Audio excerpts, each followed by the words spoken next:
प्यारा सा लाइन।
सभी अपनी अपनी मां के लिए ताली बजाइए मीठी मीठी।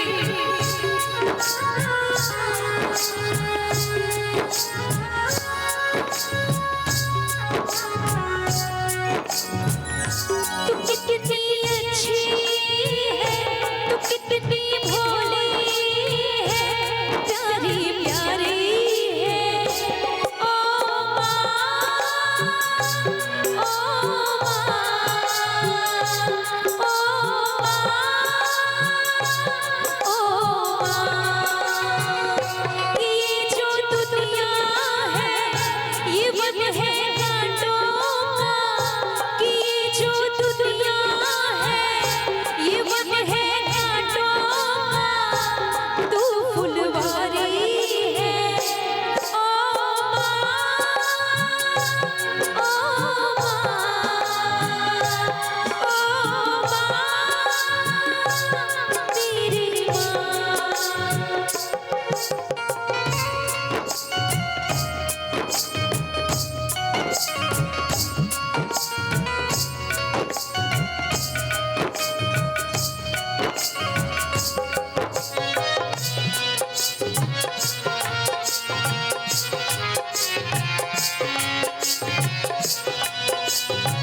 और ये लाइन दुनिया में जितनी माँ है सभी के लिए ये लाइन है। माँ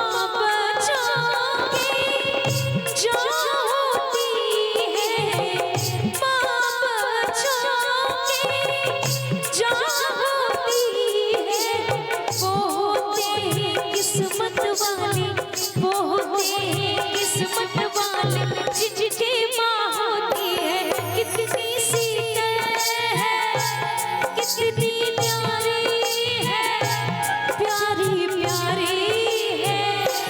ओ माँ, ओ माँ, ओ माँ,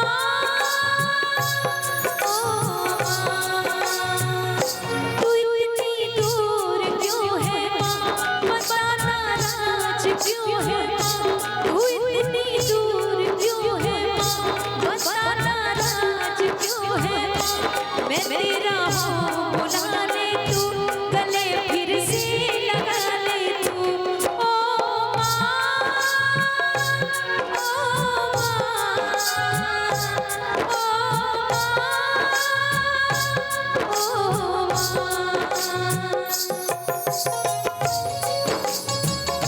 सरोज भाई, सरोज जी